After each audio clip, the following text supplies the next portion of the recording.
আসসালামু আলাইকুম। আমি ফাতেমা আক্তার, বিজ্ঞান বিভাগ। কেমন আছো শিক্ষার্থী বন্ধুরা?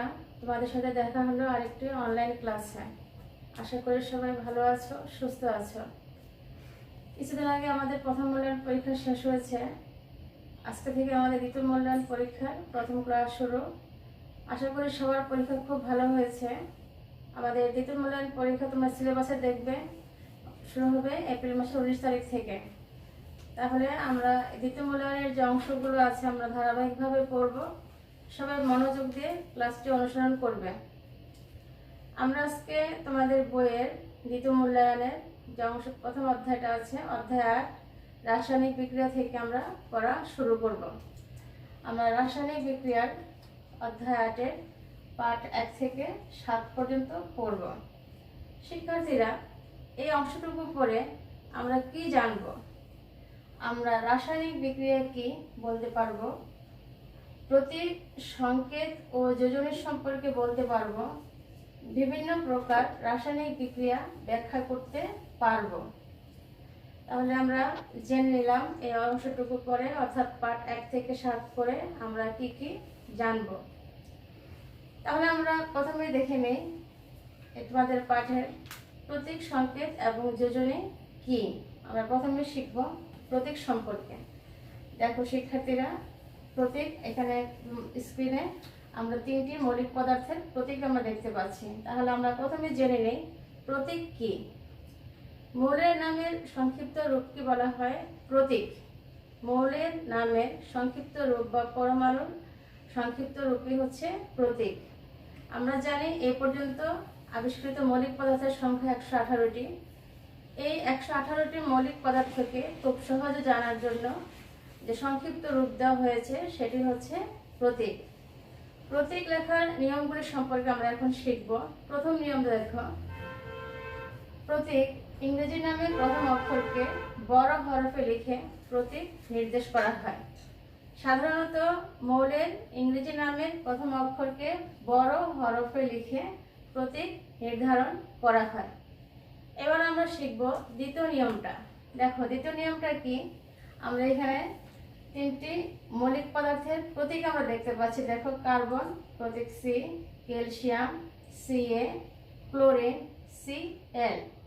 তাহলে দ্বিতীয় নিয়মে দেখো, দ্বিতীয় নিয়মটা শেখার আগে আমরা একটু খেয়াল করি মৌলের নামের যে প্রতীকগুলো প্রত্যেকটার প্রথম অক্ষর হচ্ছে সি দিয়ে। দেখো তাহলে যখন দ্বিতীয় নিয়মটা শুরু হলো তখন কিভাবে সেই দ্বিতীয় নিয়মটাকে বিজ্ঞানীরা তারা ব্যাখ্যা করেছেন। যদি মৌলের নামের প্রথম অক্ষর একই হয়, একাধিক মৌলের নামের প্রথম অক্ষর যদি একই হয়, প্রতীকগুলো যদি একই হয়, সেক্ষেত্রে প্রথম মৌলটা সি, তারপরে দেখো ক্যালসিয়াম, সি এর পরে ছোট হাতের এ লিখে ক্যালসিয়ামের প্রতীক নির্ধারণ করা হয়েছে। তারপরে দেখো ক্লোরিনের পরবর্তী অক্ষরটা কি CH, কিন্তু এখানে আমরা দেখছি ক্লোরিনের সাথে প্রতীক হিসাবে দেওয়া আছে L কে। কেন হয়েছে এটা? কারণ উচ্চারণ ধ্বনিতে L এর প্রাধান্য বেশি।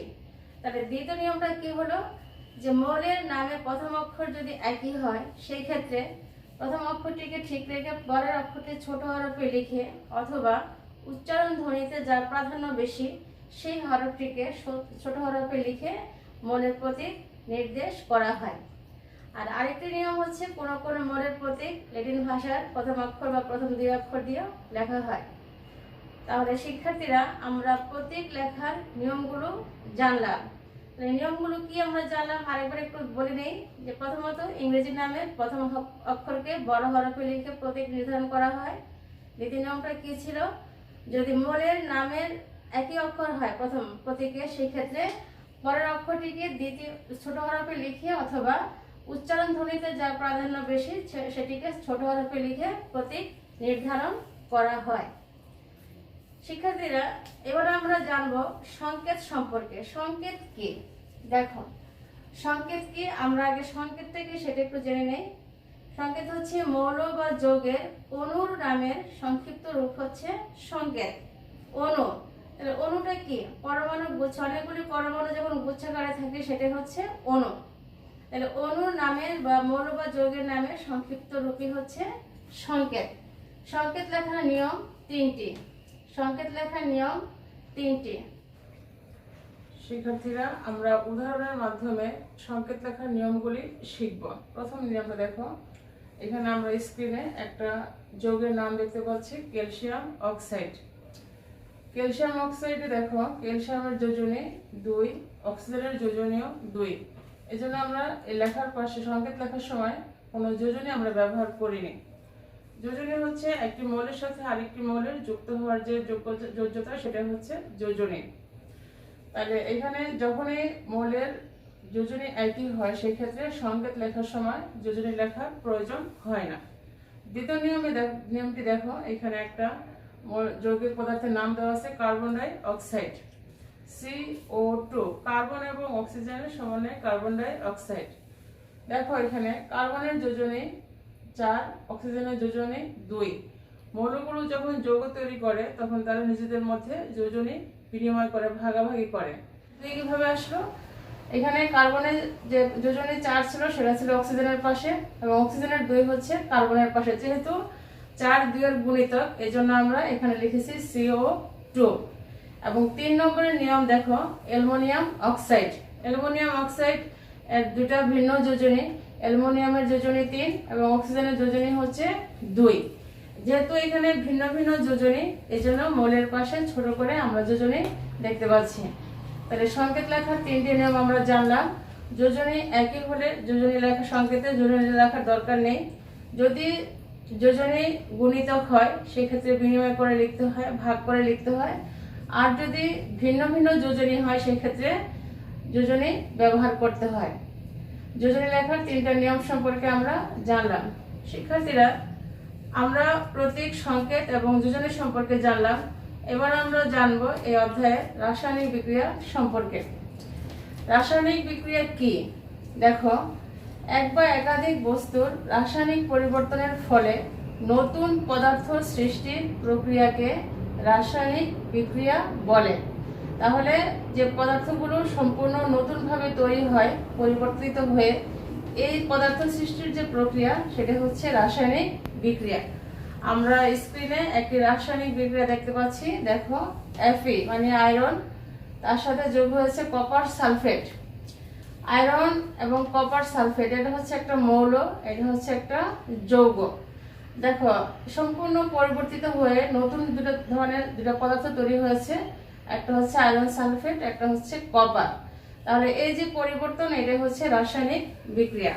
শিক্ষার্থীরা, এই রাসায়নিক বিক্রিয়ায় যে পদার্থগুলি অংশগ্রহণ করে এদেরকে বলা হয় বিক্রিয়ক। যে পদার্থগুলি রাসায়নিক বিক্রিয়ায় অংশগ্রহণ করে এই পদার্থগুলিকে বলা হয় বিক্রিয়ক। এখানে আয়রন এবং কপার সালফেট রাসায়নিক বিক্রিয়ায় অংশগ্রহণ করেছে। নতুন করে যে পদার্থগুলো উৎপন্ন হলো এগুলোকে বলা হয় বিক্রিয়াজাত পদার্থ। তাহলে বিক্রিয়ক হচ্ছে বিক্রিয়া সংঘটনের পূর্ব অবস্থা, আর বিক্রিয়াজাত পদার্থ হচ্ছে বিক্রিয়া সংঘটনের পরবর্তী অবস্থা। এবং দেখো, রাসায়নিক সমীকরণ লিখতে গেলে তোমাকে কি জানতে হবে? তোমাকে প্রতীক, সংকেত এবং কিছু চিহ্ন সম্পর্কে তোমাকে জানতে হবে, না হলে তুমি রাসায়নিক সমীকরণ লিখতে পারবে না। এবং রাসায়নিক সমীকরণে সবসময় বিক্রিয়ককে লিখতে হয় হাতের বাম দিকে এবং বিক্রিয়াজাত পদার্থগুলিকে লিখতে হয় হাতের ডান দিকে। এবং উভয় পদার্থের মাঝখানে, অর্থাৎ বিক্রিয়ক এবং বিক্রিয়াজাত পদার্থের মাঝখানে অ্যারো চিহ্ন অথবা সমান চিহ্ন দিতে হয়। যদি বিক্রিয়ক এবং বিক্রিয়াজাত পদার্থ একাধিক হয় সেই ক্ষেত্রে দুটোর মাঝখানে কি দিতে হয়? যোগ চিহ্ন দিতে হয়। এবং দুই দিকের অণুর এবং পরমাণুর সংখ্যা সমান করতে হয়। পরমাণুর সংখ্যা সমান করাটাকে বলা হয় সমতাকরণ। কারণ রাসায়নিক বিক্রিয়ায় পদার্থের কোনো ধ্বংস বা বিনাশ হয় না, শুধুমাত্র পদার্থগুলো নতুন রূপে বিন্যস্ত থাকে। তাহলে আমরা রাসায়নিক বিক্রিয়া কি জানলাম, রাসায়নিক সমীকরণ সম্পর্কে আমরা জানলাম। রাসায়নিক বিক্রিয়ার পরে রাসায়নিক বিক্রিয়া অংশগ্রহণকারী পদার্থ এবং বিক্রিয়ক পদার্থকে লেখার যে নিয়ম, এটা হচ্ছে রাসায়নিক সমীকরণ। এখন আমরা দেখব রাসায়নিক বিক্রিয়াকে কি কয় ভাগে ভাগ করা হয়েছে। দেখো শিক্ষার্থীরা, গঠন অনুসারে, বৈশিষ্ট্য অনুসারে রাসায়নিক বিক্রিয়াকে 5 ভাগে ভাগ করা হয়েছে। সংযোজন বিক্রিয়া, দহন বিক্রিয়া, প্রতিস্থাপন বিক্রিয়া, বিযোজন বিক্রিয়া এবং প্রশমন বিক্রিয়া। আমরা আজকে সংযোজন এবং দহন বিক্রিয়া সম্পর্কে পড়ব। দেখি আমরা এখন সংযোজন বিক্রিয়াটা আসলে কি ধরনের একটি বিক্রিয়া। আমরা আগে সংজ্ঞাটা দেখে নেই, তারপর আমরা এই বিক্রিয়ার ব্যাখ্যাটা আমরা পড়ব। সংযোজন বিক্রিয়া কি? যে রাসায়নিক বিক্রিয়ায় একের অধিক পদার্থ একত্রিত হয়ে সম্পূর্ণ ভিন্নধর্মী নতুন রাসায়নিক পদার্থ তৈরি করে, তখন তাকে সংযোজন বিক্রিয়া বলে। তোমরা যদি সংজ্ঞাটা খুব ভালোভাবে দেখো, বুঝতে পারো, তাহলে তোমরা সহজেই যে কোনো বিক্রিয়া দেখলে বুঝতে পারবে তোমাদের এই সংযোজন বিক্রিয়াটা দেখতে কি রকমের হয়। শিক্ষার্থীরা, এই অধ্যায়ের সমস্ত বিক্রিয়াগুলো তোমাদেরকে দেখে চিনতে হবে যে কোনটা কি ধরনের বিক্রিয়া, কারণ বোর্ড পরীক্ষা বা তোমাদের ক্লাসের যে কোনো পরীক্ষাতে এই অধ্যায় থেকে কোশ্চেন আসলে কিন্তু এই রাসায়নিক বিক্রিয়া দিয়ে সমীকরণ দিয়ে তোমাদের প্রশ্ন আসবে। তাহলে আমাদের এই বিক্রিয়াটা কি ধরনের, যেখানে একের অধিক পদার্থ একত্রিত হবে এবং তারা সব মিলে একটা মাত্র পদার্থ তৈরি করবে, এ ধরনের বিক্রিয়া হচ্ছে সংযোজন বিক্রিয়া। আমরা একটু ব্যাখ্যার মাধ্যমে আর একটু ভালো করে এটা সম্পর্কে জেনে নেই। দেখো এখানে আয়রন এবং সালফার, আয়রন এবং সালফার, দেখো দুইটা মৌল মিলে উৎপন্ন হচ্ছে একটা যৌগ ফেরাস সালফাইড। ফেরাস সালফাইড, তাহলে এখানে বাম দিকে দেখো একাধিক পদার্থ, ডান দিকে শুধুমাত্র একটা পদার্থ। তাহলে এই ধরনের বিক্রিয়া হচ্ছে সংযোজন বিক্রিয়া। শিক্ষার্থীরা, আমরা আয়রন এবং সালফার মিলে সালফার ডাই অক্সাইড কিভাবে তৈরি হয় তোমাদের বইয়ের মধ্যে খুব সুন্দর একটা বর্ণনা দেওয়া আছে। আমরা এই বর্ণনাটা একটু পড়বো এখন। দেখো, এই পরীক্ষাতে আমাদের দুইটা পদার্থ নিতে হবে, একটা হচ্ছে আয়রন, একটা হচ্ছে সালফার। অনুপাত কত? 4:7:4, অর্থাৎ আমরা আয়রন নেব 7 গ্রাম এবং সালফার নেব আমরা 4 গ্রাম। একটা টেস্ট টিউবের মধ্যে আমরা আয়রন এবং সালফারকে খুব ভালোভাবে গুঁড়ো করে আমরা টেস্ট টিউবে রাখবো এবং তার নিচে আমরা অল্প অল্প তাপ দিতে শুরু করব। যখন দুইটা পদার্থ মিলে রক্তিম হবে, অর্থাৎ লাল রঙের একটা পদার্থের সৃষ্টি হবে, তখন আমরা তাপ দেওয়া বন্ধ করব এবং ঠান্ডা হয়ে যাওয়ার পরে আমরা টেস্ট টিউবটিকে ভেঙে যে পদার্থটি বের করব দেখতে হবে ধূসর রঙের। এই পদার্থটি হচ্ছে সালফার ডাই অক্সাইড। তাহলে দেখো, এখানে দুটা পদার্থ ছিল আয়রন এবং সালফার, উৎপন্ন হয়েছে একটা পদার্থ সালফার ডাই অক্সাইড। শিক্ষার্থীরা, তোমাদের বইয়ের মধ্যে এরকম সালফার এবং আয়রন যেরকম একটা বিক্রিয়া আছে, এরকম আরেকটা বিক্রিয়া দেওয়া আছে জিঙ্ক এবং সালফারের। জিঙ্ক এবং সালফার মিলে উৎপন্ন হয় জিঙ্ক সালফাইড। তাহলে অনেকগুলি পদার্থ মিলে যখন একটা পদার্থ হবে, এটাকে বলা হয় সংযোজন বিক্রিয়া। সংযোজন বিক্রিয়ার একটি উপবিভাগ হচ্ছে সংশ্লেষণ। সংযোজন বিক্রিয়ার একটি উপবিভাগ হচ্ছে সংশ্লেষণ বিক্রিয়া। দেখো, আমরা সংজ্ঞাটা প্রথমে একটু দেখে নেই। কোন মৌল বা যৌগের সাথে অক্সিজেনের বিক্রিয়াকে দহন বিক্রিয়া বলে। কোন মৌল বা যৌগের সাথে অক্সিজেনের বিক্রিয়াকে দহন বিক্রিয়া বলে। দহন কথাটার মানে কি শিক্ষার্থীরা? দহন মানে হচ্ছে জ্বালানো পোড়ানো। দহন কথাটার মানে হচ্ছে জ্বালানো পোড়ানো, এবং কখনোই কোনো জিনিস পুড়বে বা জ্বলবে যখন সেখানে অক্সিজেনের উপস্থিতি থাকবে। তাহলে এতে কি উৎপন্ন হয়? এতে প্রচুর পরিমাণে তাপ এবং শক্তি উৎপন্ন হয়। এই জন্য এই বিক্রিয়াকে বলা হয় দহন বিক্রিয়া। আমরা স্ক্রিনে দহন বিক্রিয়ার দুটা সমীকরণ আমরা দেখি। দেখো, ম্যাগনেসিয়াম এবং অক্সিজেন। ম্যাগনেসিয়ামকে যদি অক্সিজেনের উপস্থিতিতে পোড়ানো হয়, ছাইয়ের মতো যে পদার্থটা তৈরি হয়, পুড়ে গেলে যে ছাই তৈরি হয়, এটা হচ্ছে ম্যাগনেসিয়াম অক্সাইড।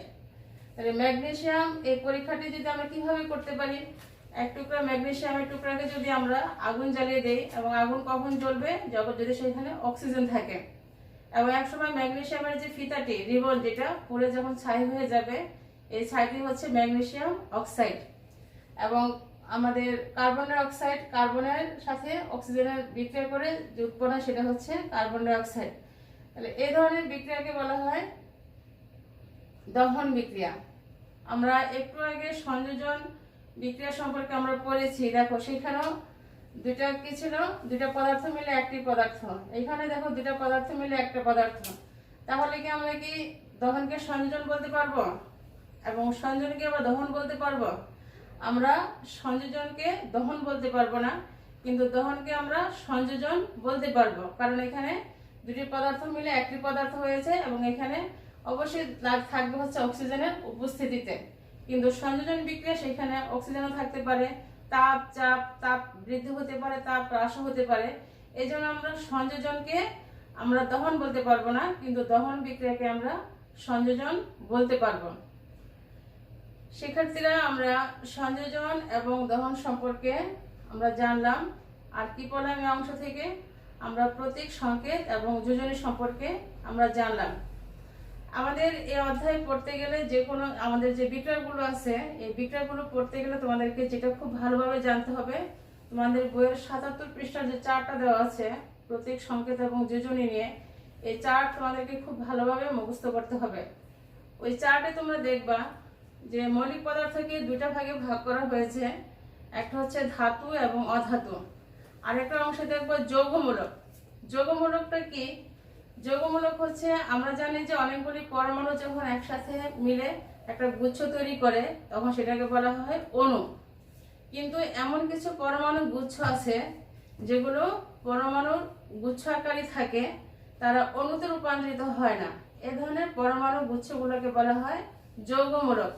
যেমন অ্যামোনিয়াম, NH4, অ্যামোনিয়াম একটা যৌগমূলক।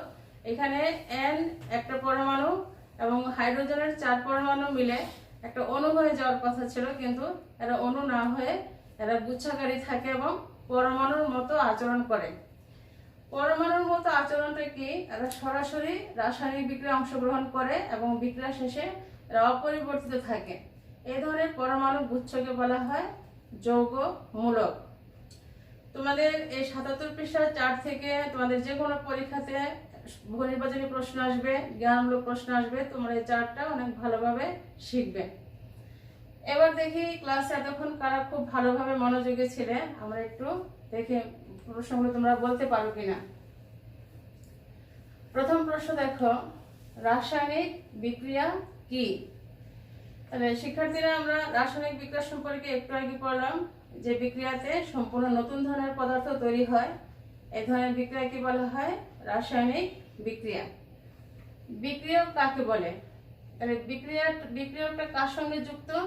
রাসায়নিক বিক্রিয়ার সঙ্গে যুক্ত।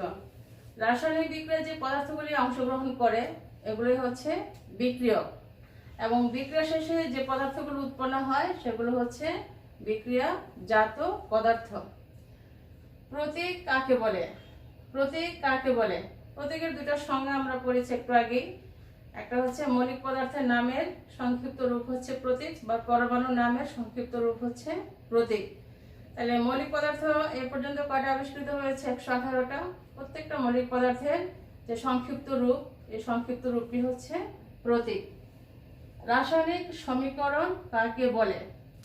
তাহলে রাসায়নিক সমীকরণটা কার সাথে সম্পর্কিত? এটাও রাসায়নিক বিক্রিয়ার সঙ্গে সম্পর্কিত। রাসায়নিক বিক্রিয়া সংঘটন হয়ে যাওয়ার পরে এদেরকে যে কিছু প্রতীক, সংকেত, কিছু চিহ্ন দিয়ে লেখা হয়, এই লেখার নিয়মটি হচ্ছে রাসায়নিক সমীকরণ। এবং 5 নম্বর প্রশ্নটা হচ্ছে ফেরাস সালফাইডের সংকেত কি? আশা করি সবার মনে আছে ফেরাস সালফাইডের সংকেতটা কি। ফেরাস সালফাইডের সংকেত হচ্ছে FeS। আমরা প্রশ্নগুলো দেখলাম, আশা করি সবাই প্রশ্নগুলো বলতে পেরেছো।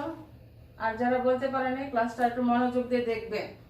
এই ক্লাস যদি তোমরা ঠিক মতো মনোযোগ দিয়ে না দেখো, তোমরা কিন্তু বাসায় বসে একা একা তোমরা বুঝতে পারবে না অনেক কিছু। তাহলে আজকে আমাদের পড়ার উপরে যেটা SW থাকবে, আমরা একটু SWটা দেখে নিই। তোমাদের পড়া থাকবে অধ্যায় 8-এর পাঠ 1 থেকে 7, তোমাদের এতটুকু পড়া থাকবে। আর তোমাদের SW থাকবে কিছু জ্ঞানমূলক প্রশ্ন। সবাই লেখো, তোমাদের ডায়েরি বের করো। SW নম্বর 16 নম্বর SW। কি কি প্রশ্নগুলো থাকে দেখো। প্রথমে, সংকেত কি?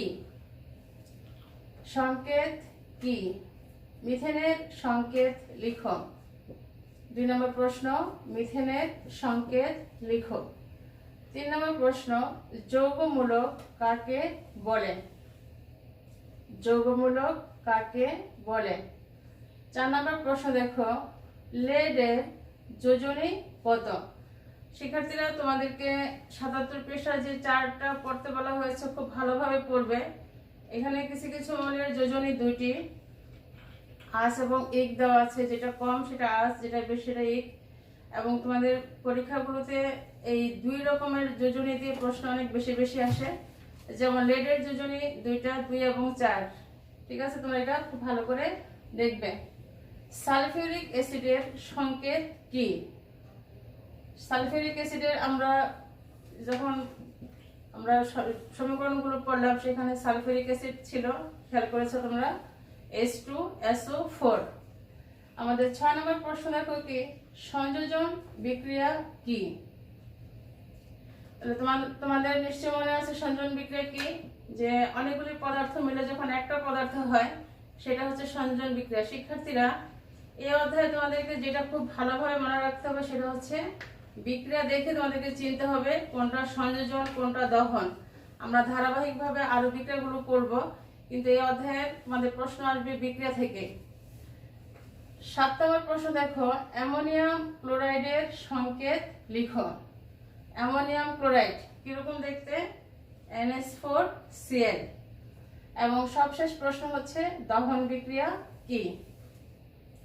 তাহলে বায়ুর অক্সিজেনের সাথে কোন পদার্থের যে বিক্রিয়া হলে প্রচুর তাপ এবং আলো উৎপন্ন হয়, এই ধরনের বিক্রিয়া হচ্ছে দহন বিক্রিয়া। আমরা অনেকগুলো জ্ঞানমূলক প্রশ্ন দেখলাম এবং এছাড়াও তোমাদের প্রতীক সংকেত যোজনী নিয়ে আমরা আলোচনা করলাম। নিয়মগুলো সবাই খুব ভালোভাবে দেখবে। আজকে আশা করি সবাই খুব ভালোভাবে ক্লাসটি দেখেছো, সবাই সুন্দর করে পড়বে এবং এসডব্লিউটা ভালো করে জমা দিবে। আজকে এ পর্যন্তই, তোমাদের সঙ্গে দেখা হবে আরেকটি কোনো ক্লাসে। তোমরা ভালো থাকো, আল্লাহ হাফেজ, সবাইকে অনেক ধন্যবাদ।